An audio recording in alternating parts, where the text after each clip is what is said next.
Welcome back, Heat Seekers. Week 10 is upon us. The waiver wire additions for your IDP roster are here.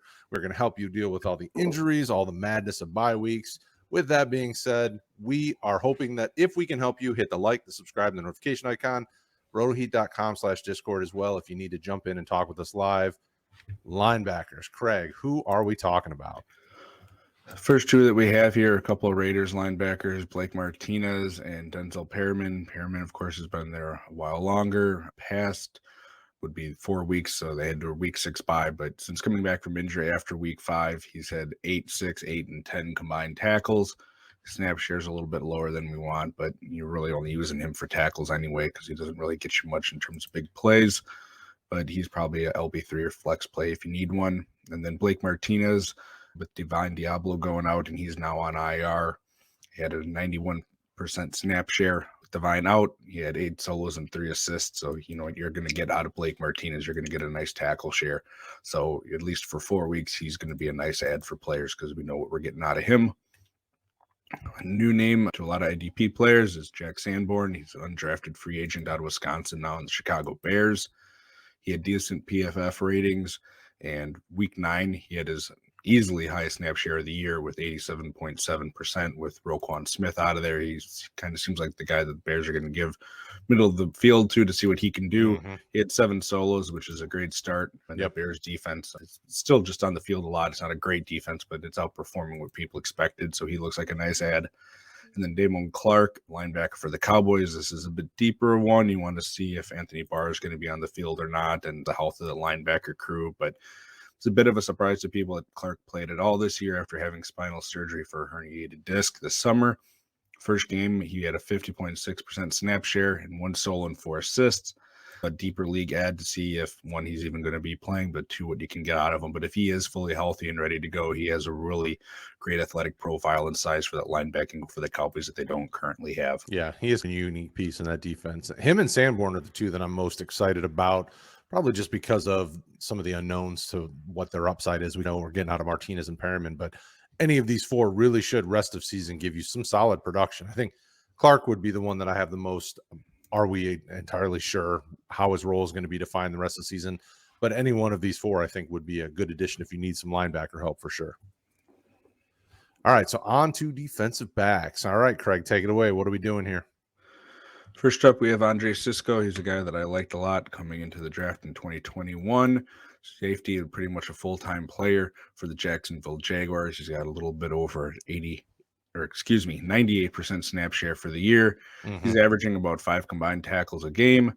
He's playing the Chiefs this week, who are sort of middle of the road in terms of points allowed to safeties, but again, a safe floor for getting you those tackles. So look what you're looking for in a lot of these bye week or injury fill-in places. Those are both piling up this year.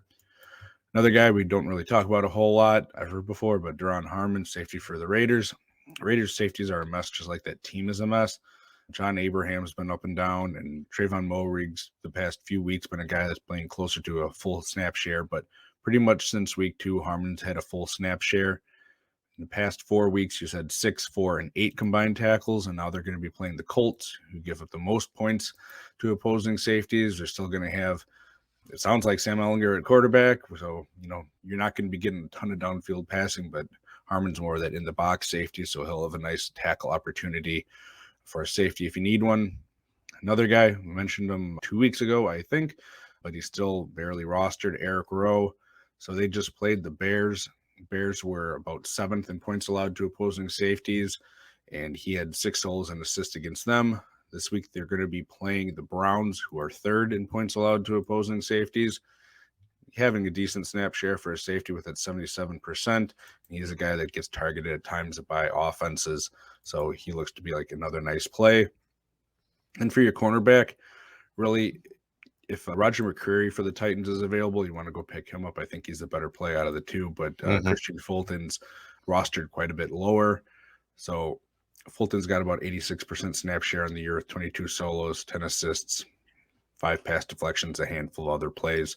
McCreary's got 43 solos and 8 assists, but again, he's much more rostered. But either way, they're playing the Broncos, who give up the 3rd most points to opposing cornerbacks on the year.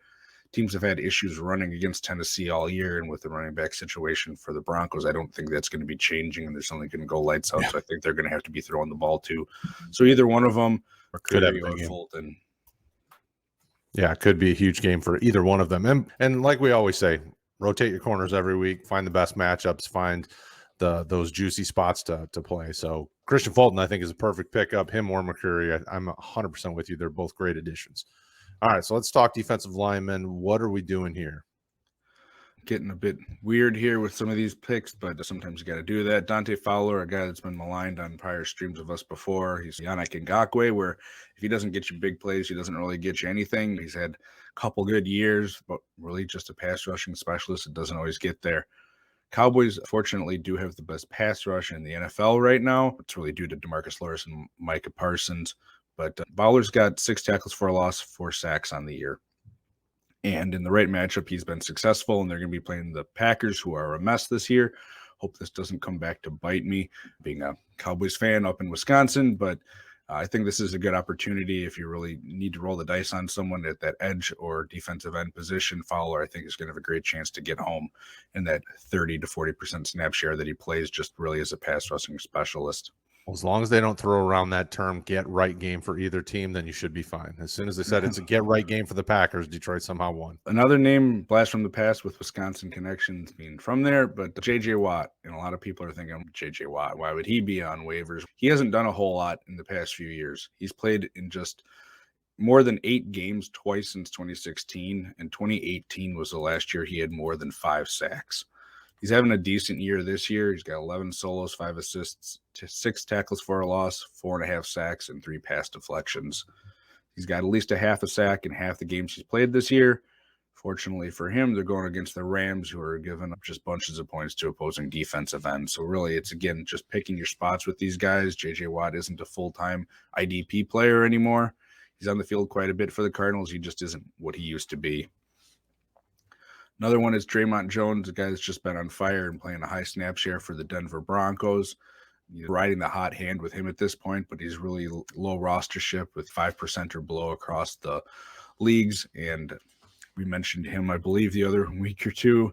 Some of these names are repeats that we don't normally try to do, but unfortunately this time of year with the bye weeks going on and the amount of injuries, sometimes you got to add some of these guys again or continue to play him if you already have him in the situation. But Draymond's been a startable guy pretty much for the past 5 weeks or so. And defensive tackle, Kenny Clark used to be a bigger name in IDP circles as well. He just really isn't getting you those flashy plays anymore on that defensive line for the Packers, but he averages about 2 solos and 2 assists on an 80% snap share. Cowboys are, pretty committed to the run if you've watched any of their games, and they give up the 5th most points to opposing defensive tackles.